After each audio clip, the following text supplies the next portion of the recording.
எல்லா தமிழ் மக்களுக்கும் வணக்கம். என் பேரு ஷீபா. வெல்கம் டு ஷீபா சமையல்.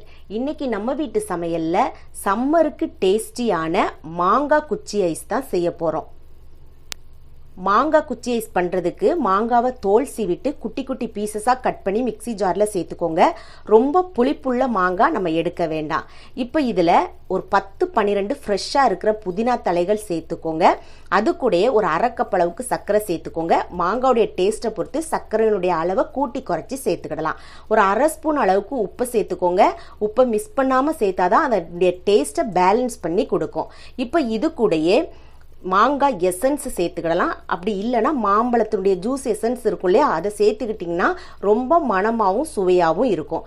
இப்போ இது கூட க்ரீன் கலர் ஃபுட் கலர் சேர்த்துக்கோங்க. இது ஆப்ஷனல் தான், உங்களுக்கு விருப்பம் இல்லைன்னா நீங்கள் சேர்க்க வேண்டாம். இதை எந்த அளவுக்கு நைஸ் பேஸ்ட்டாக அரைக்க முடியுமோ அந்த அளவுக்கு நல்லா நைஸாக அரைச்சதுக்கு அப்புறமா இது கூட தேவைப்படுற அளவுக்கு தண்ணி சேர்த்துக்கோங்க.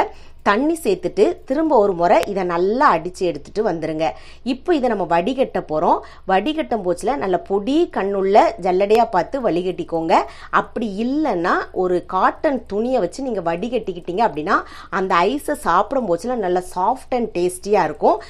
நீங்கள் பெரிய கண்ணுள்ள வடிகட்டில் வடிகட்டினீங்கன்னா திப்பி திப்பியாக அதில் 1-2 போச்சு அப்படின்னா அந்த அளவுக்கு டேஸ்ட் கொடுக்காது. அதே மாதிரி இதில் முக்கியமான விஷயம், மாங்காய் ரொம்ப புளிப்புள்ளதாக எடுக்க வேண்டாம். புளிப்பு இல்லாத மாங்காவாக இருந்துச்சு அப்படின்னா ஒரு அரை எலுமிச்சம்பழத்தோட சாறை சேர்த்துக்கோங்க.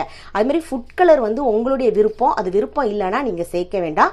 அடுத்ததாக சர்க்கரையினுடைய அளவை கூட்டி குறைச்சி சேர்த்துக்கோங்க. ஆனால் நல்லா தித்திப்பாக நீங்கள் போட்டால் தான் அதனுடைய டேஸ்ட் நல்லாயிருக்கும். இப்போ இந்த அளவுக்கு நல்லா வடிகட்டி எடுத்துக்கோங்க. இப்போ ஜூஸ் எல்லாம் நம்மளுக்கு இந்த பாத்திரத்தில் நல்லா கலெக்ட் ஆகி வந்துருச்சு. இப்போ இதை ஒரு அட்டை நல்லா கலந்து விட்டுக்கோங்க. டேஸ்ட் வேணால் லைட்டாக அப்படி செக் பண்ணி பார்த்துக்கோங்க.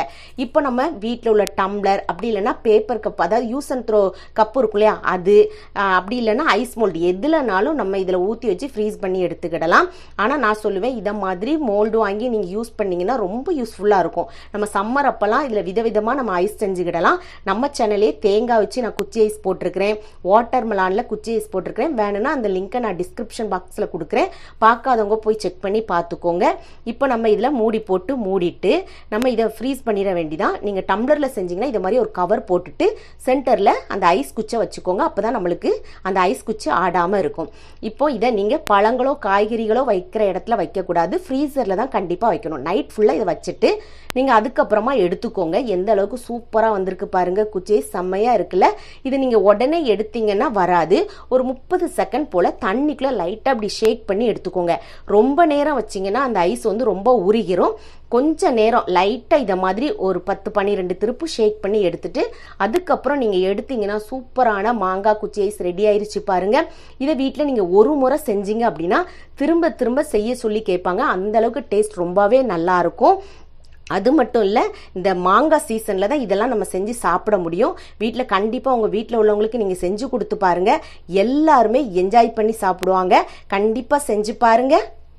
செஞ்சு பார்த்து உங்கள் ஃபீட்பேக்கை கமெண்ட் பாக்ஸில் சொல்லுங்கள். வீடியோ பிடிச்சிருந்தா லைக் பட்டனில் தம்ஸ் அப் கொடுத்துருங்க. தம்ஸ் அப் கொடுத்த கையோடு உங்கள் ஃப்ரெண்ட்ஸ் ஃபேமிலியோடு ஷேர் பண்ணிடுங்க. ஃபர்ஸ்ட் டைம் வியூவராக இருந்தால் சப்ஸ்கிரைப் பண்ணி சப்போர்ட் பண்ணுங்கள். நான் இன்னொரு வீடியோவில் இன்னொரு வித்தியாசமான சுவையான மனமான ரெசிபியோடு நான் உங்களை சந்திக்கிறேன். அது வரைக்கும் டாடா பபாய்.